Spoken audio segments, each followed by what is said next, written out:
Good evening, students. Once again, I am present. The demand of a student is that revision of class 10th electricity sir please electricity जो chapter है उसको revise करवाइए। तो इसलिए मैं आज आप लोगों के लिए ये फिजिक्स का जो क्लास 10th का फिजिक्स है इलेक्ट्रिसिटी चैप्टर उसको लेकर आया हूँ। और टुडे मैं ये ट्राई करूँगा कि आपके सारे जो बेसिक फॉर्मूले हैं इसमें वो और शॉर्ट इन ब्रीफ जो थ्योरी वो हो जाए। इस चैप्टर में जो सबसे पहला जो चीज़ है, जो पहली क्वांटिटी है वो है चार्ज। इलेक्ट्रिक चार्ज कहिए या चार्ज कहिए। चार्ज कैसे प्रोड्यूस होता है, कैसे क्या होता है, वो यहाँ पर आपका कंसर्न नहीं है। हमें जानना है कि चार्ज होता क्या है एक्चुअली। चार्ज का प्रोडक्शन वो एक लेंदी प्रोसेस है जिसको आप हायर क्लासेस में पढ़ेंगे। तो इलेक्ट्रिकल चार्ज बताते हैं कि ये फिजिकल प्रॉपर्टी ऑफ मैटर है due to which anybody that have charge experiences a force when it is placed in electromagnetic field। मतलब चार्ज किसी बॉडी पर चार्ज है तो जब हम उसको किसी इलेक्ट्रोमैग्नेटिक फील्ड में रखते हैं तो उस पर वो एक फोर्स एक्सपीरियंस करता है। ठीक है, यही है चार्ज का डेफिनेशन। चार्ज जो है एक फिजिकल क्वांटिटी है, उसको क्यू से डिनोट किया जाता है, दैट इज कैपिटल क्यू। और charge is the flow of electrons in a conductor. Conductor जो होता है उसमें इलेक्ट्रॉन्स होते हैं, उसमें फ्री इलेक्ट्रॉन्स होते हैं। जब कंडक्टर के एंड्स के अक्रॉस हम पोटेंशियल डिफरेंस अप्लाई कर देते हैं तो इलेक्ट्रॉन फ्लो होने लगते हैं। तो ये फ्लो ऑफ इलेक्ट्रॉन जो होता है वो इलेक्ट्रिक करंट फॉर्मुलेट करता है। और चार्ज जो होता है, चार्ज का फॉर्मेशन एक्चुअली इलेक्ट्रॉन के अकुमुलेशन से होता है किसी ऑब्जेक्ट पे। तो चार्ज का अकुमुलेशन हुआ, इलेक्ट्रॉन का अकुमुलेशन हुआ तो चार्ज बना, और चार्ज जब फ्लो करने लगेगा तो उसको हम इलेक्ट्रिसिटी बोलेंगे। तो first of all charge SI unit of charge is Coulomb, written as capital C।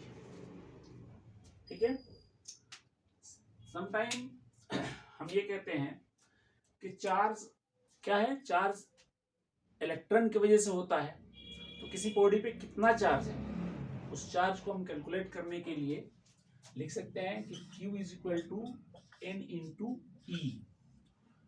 Means ये कि किसी भी बॉडी पे जो चार्ज होता है वो इलेक्ट्रॉन के चार्ज का इंटीग्रल मल्टीपल होता है n times of charge of electron. Total charge किसी बॉडी पे जो होता है वो इलेक्ट्रॉन के चार्ज का n times, 1 times, 2 times, 3 times, 4 times जो होता है, इंटीग्रल मल्टीपल होता है, यानी चार्ज क्वांटाइज्ड होता है। Charge is quantized.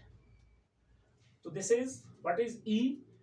ई जो है charge of electron, E is charge of electron and the value of E is 1.67 into 10 की पावर -19 कूलॉम। It means ये कि 1 electron have this much of charge। Electron पे इतना charge होता है। टोटल चार्ज किसी बॉडी पे हो गया N into E, 1 times, 2 times, 3 times, this is okay। अब जो हमारा नेक्स्ट कॉन्सेप्ट है that is called current, electric current.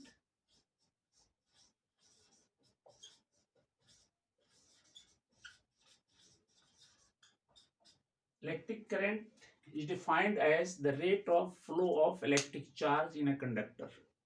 मैंने अभी बताया कि कंडक्टर को जब आप कंडक्टर के अक्रॉस पोटेंशियल डिफरेंस अप्लाई कर देंगे तो इलेक्ट्रॉन्स जो होते हैं वो एक पर्टिकुलर डायरेक्शन में मूव करने लगते हैं, और ये जो मूवमेंट होता है इसी मूवमेंट को करंट कहते हैं। तो rate of flow of electric charge मतलब पर सेकेंड कितने इलेक्ट्रॉन फ्लो हो रहे हैं कंडक्टर से, वो बनता है आपका electric charge.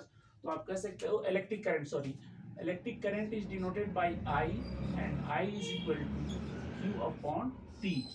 Rate of flow of electric charge का मतलब हुआ कि एक सेकंड में कितना इलेक्ट्रिक चार्ज फ्लो हो रहा है किसी कंडक्टर से, उसको rate of flow of electric charge कहते हैं। तो दिस इज इसको ऐसे भी लिख सकते हैं, Q is equal to N e, आपने लिख लिया तो N into e by T भी लिख सकते हैं आप। इसको याद रखिए, ये बहुत इंपॉर्टेंट फॉर्मूला है, इस पर क्वेश्चंस पूछे जाते हैं डायरेक्टली इनडायरेक्टली किसी न किसी फॉर्म में। तो आपने देख लिया कि electric current is this much. Now again electric current एक फिजिकल क्वांटिटी है, तो इसकी भी कुछ यूनिट होनी चाहिए। इलेक्ट्रिक करंट के एसआई यूनिट ऑफ आई, मतलब इलेक्ट्रिक करंट का एसआई यूनिट क्या होना चाहिए, coulomb per second, coulomb per second, that is called ampere। means if 1 ampere is equal to 1 coulomb 1 second। इसको ऐसे भी लिखा जाता है, बच्चों कंफ्यूज मत होना, 1 coulomb सेकेंड ऐसे। ये नीचे से कोई क्वांटिटी ऊपर जाती है तो उसका पावर नेगेटिव हो जाता है, ये आप लोग मैथमेटिक्स में पढ़ लिए हैं। तो this is 1 ampere is equal to 1 coulomb per second. तो आपसे पूछा जाता है क्वेश्चन कि define what is the SI unit of electric current, ये अलग क्वेश्चन हो गया। कभी कभी ये पूछता है, कई बार मैंने देखा है कि पूछता है define the SI unit of electric current. तो आपसे इलेक्ट्रिक करंट नहीं पूछा जा रहा है, इलेक्ट्रिक करंट का जो एसआई यूनिट है उसका डेफिनेशन पूछा जा रहा है। तो आप कहेंगे कि when 1 coulomb of charge is flowing through a conductor in 1 second, then the electric current is known as 1 ampere.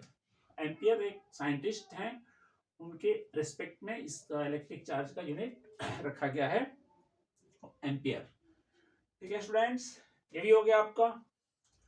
Now second जो कॉन्सेप्ट है, नेक्स्ट कॉन्सेप्ट है, वो है आपका पोटेंशियल का, इलेक्ट्रिक पोटेंशियल।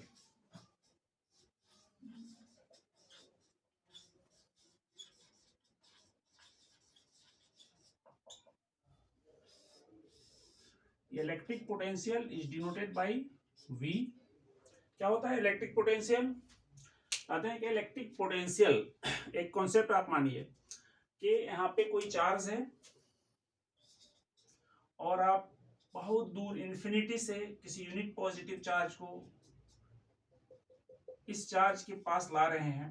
तो जाहिर है कि दो चार्ज जब एक पास आएंगे तो या तो अट्रैक्शन होगा या रिपल्शन होगा, तो वर्क डन होगा। तो जितना वर्क डन इस चार्ज को यहाँ लाने में होगा, वो work per unit charge, work done per unit charge, वो उस टर्म में हम डिफाइन करते हैं इलेक्ट्रिक पोटेंशियल को। Means electric potential is equal to work done divided by charge. क्योंकि मैं बहुत ब्रीफ में पढ़ा रहा हूं इसलिए उतना एक्सप्लेन करने का वो नहीं है, नहीं तो लेंथी हो जाएगा वीडियो। तो इसको आप लिख सकते हो V is equal to W upon Q। अब फिर अगेन यहाँ पे V एक फिजिकल क्वांटिटी है, उसका भी यूनिट होना चाहिए। तो इसका यूनिट जो है पोटेंशियल डिफरेंस का ऐसा यूनिट होता है वोल्ट। ये भी एक साइंटिस्ट हैं वोल्टा, उनके रिस्पेक्ट में वोल्ट इसका यूनिट है। तो आप कहेंगे 1 volt is equal to 1 joule of work by 1 coulomb. अब इसको कैसे डिफाइन करे वो है, when 1 joule of work is done in bringing 1 coulomb of charge from infinity to a point, then the potential is 1 volt। Potential 1 volt हो गया। ये आप डेफिनेशन बुक में पढ़ सकते हैं, 1 volt is equal to 1 joule by 1 coulomb. ये हो गया। अब रहा कि वोल्ट मीटर जो है इसको मेजर करना होता है और करंट को भी मेजर करना होता है। तो इसको करंट को, इलेक्ट्रिक करंट मेजर करने का जो इंस्ट्रूमेंट होता है दैट इज कॉल्ड आमीटर। और आमीटर जो है इलेक्ट्रिक सर्किट में सीरीज में ऐड वो होता है, जोड़ा जाता है। ठीक है। और ये जो वोल्ट मीटर है ये भी एक इंस्ट्रूमेंट है। वोल्ट मीटर से हम मेजर करते हैं वोल्टेज को या पोटेंशियल डिफरेंस को। तो इसको मेजर करने के लिए जो इंस्ट्रूमेंट है that is called volt meter, and volt meter को सर्किट में पैरेलल में हम ऐड करते हैं। ये हो गया। अब नेक्स्ट जो है, आपने देख लिया ये चीजें, दो चीज, करंट और वोल्टेज। करंट और वोल्टेज को आपने जब समझ लिया तो एक छोटा सा क्वेश्चन आपके लिए कि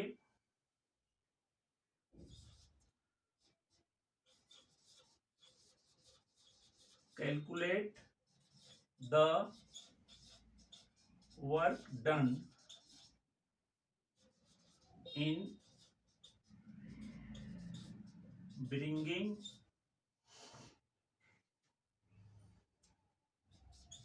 5 coulomb of charge. Calculate the work done in bringing 5 coulomb of charge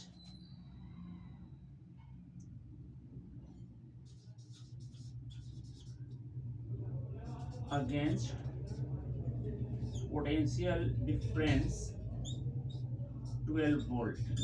suppose कर लीजिए इस तरह का क्वेश्चन है, तो यहाँ पे कैलकुलेट द वर्क डन, आपने देखा कि W is equal to W upon Q। इसका मतलब ये हुआ कि W is equal to V into Q। V आपके पास है कितना पोटेंशियल, ये 12 वोल्ट, और चार्ज कितना है 5 कूलम, तो यहाँ हो गया 60, और वर्क डन जिसकी यूनिट जूल होती है। ये हो गया छोटा सा क्वेश्चन है। अब हम आते हैं ओम्स लॉ पे।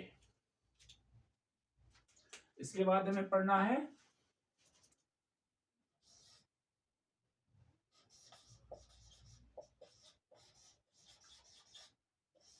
Ohm's law. Simple Ohm's law. Ohm's law ये कहता है कि what is relation between current end voltage. Current किसी कंडक्टर में फ्लो हो रहा है, कब फ्लो हो रहा है, जब पोटेंशियल डिफरेंस अप्लाई किया जा रहा है कंडक्टर के अक्रॉस, तो पोटेंशियल डिफरेंस और वोल्टेज में क्या रिलेशन है। तो ओम्स ने बताया कि as you are increasing the potential difference across the conductor, the value of current is increasing. Means ये कि पोटेंशियल डिफरेंस इंक्रीज करने से करंट का वैल्यू आप इंक्रीज हो रहा है। इसका मतलब हुआ कि current is directly proportional to potential difference.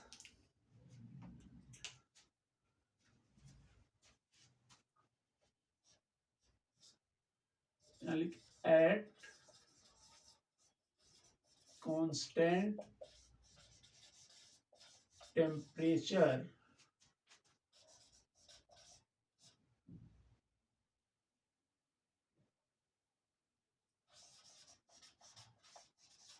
current through a conductor is directly proportional to the potential difference across its end। ये होता है ओम्स लॉ का अपना स्टेटमेंट। मैथमेटिकली आप लिखेंगे, सपोज कर लीजिए कि ये कंडक्टर है, अब डायग्राम वही फिर बनाएंगे तो फिर आपका जो थोड़ा सा ये लेंदी हो जाएगा, करंट फ्लो हो रहा है, और इसको आपने जो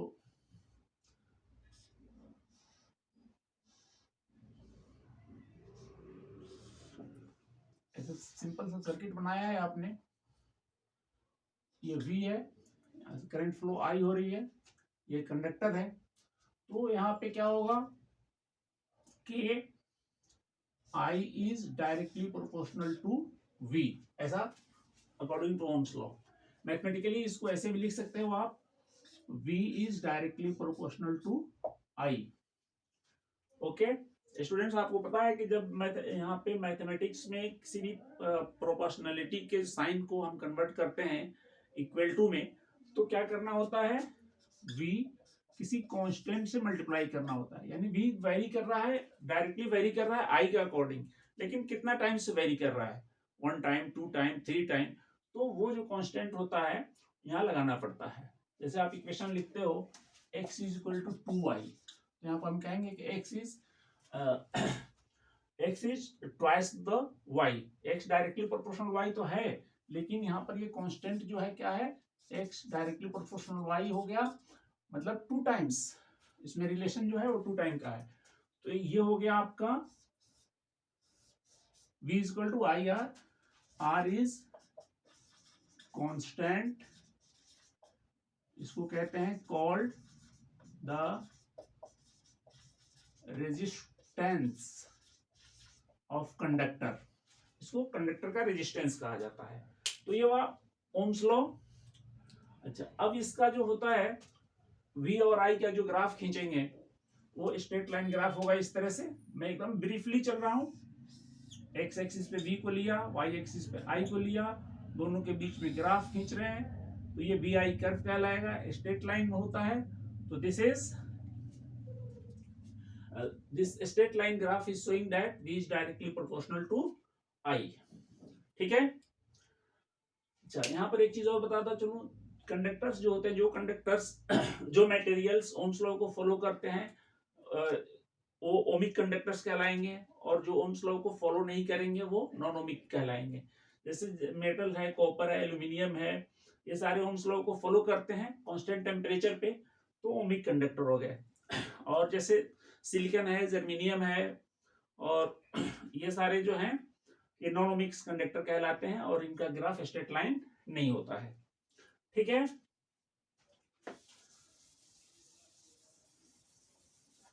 नेक्स्ट थिंग जो आपको बतानी है हमें, लॉ ऑफ रेजिस्टेंस के नाम से जानते हैं, या resistivity,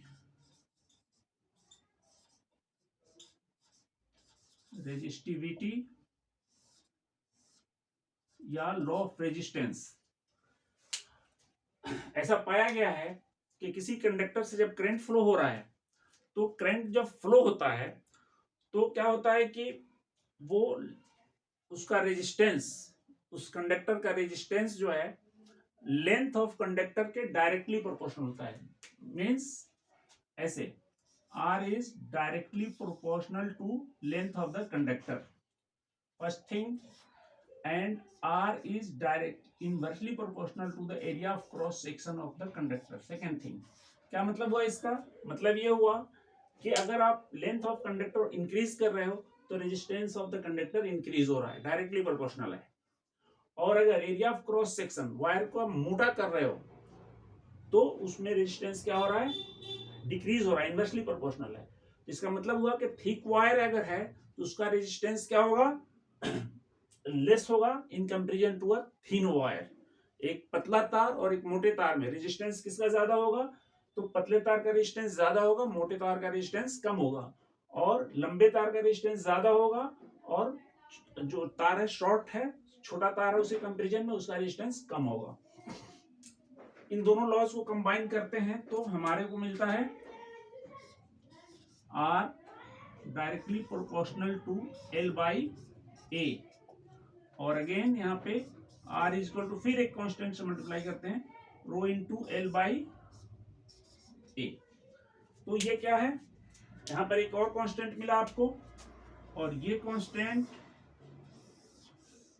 this rho is known as resistivity, rho is resistivity of the material। ये वेरी करता है मटेरियल टू मटेरियल। कॉपर की रेजिस्टिविटी अलग होती है, आयरन की अलग है, सिल्वर की अलग है, गोल्ड की अलग है, तो रेजिस्टिविटी है। अब यहाँ पे हम एक चीज जो है, अच्छा स्टूडेंट, एक चीज हम यहाँ पर आपको बताना भूल गए। देखिए यहां से हम R को कैलकुलेट करेंगे तो R is equal to V by I हो जाएगा। R एक फिजिकल क्वांटिटी है, और इसका जो SI यूनिट होगा वो होगा क्या भाई, ओम। क्या होगा, ओम, और ये उल्टा ऐसे लिखा जाता है ओम। ठीक है, ओम हो गया। अगर ऐसे लिख सकते हैं, डिफाइन कर सकते हैं, if a conductor has ऐसे कहिए, if 1 ampere of current is flowing through a conductor, potential difference across ends is 1 volt, then the resistance of the conductor is 1 ohm. मतलब अगर एक ऐसा कंडक्टर है जिससे एक 1 एम्पियर का करंट फ्लो हो रहा है और उसके एंड्स का क्रॉस पोटेंशियल डिफरेंस 1 वोल्ट है, तब उतने रेजिस्टेंस को हम 1 ओम कहेंगे। ठीक है, 1 ओम, सॉरी 1 ओम। ठीक है, ये हो गया, आपकी रेजिस्टिविटी हो गई। अब यहाँ पे रेजिस्टिविटी को कैसे डिफाइन करोगे भाई? तो कहते हैं कि if L is equal to 1 metre and area is equal to 1 square metre. आपके पास एक ऐसा कंडक्टर है जिसका लेंथ 1 मीटर है और उसका area of cross section 1 square metre है, then what will happen, L1 A1 ये पूरा 1 हो जाएगा और तब बचेगा आपके पास R is equal to rho. Means ये कि resistivity is equal to resistance. कब?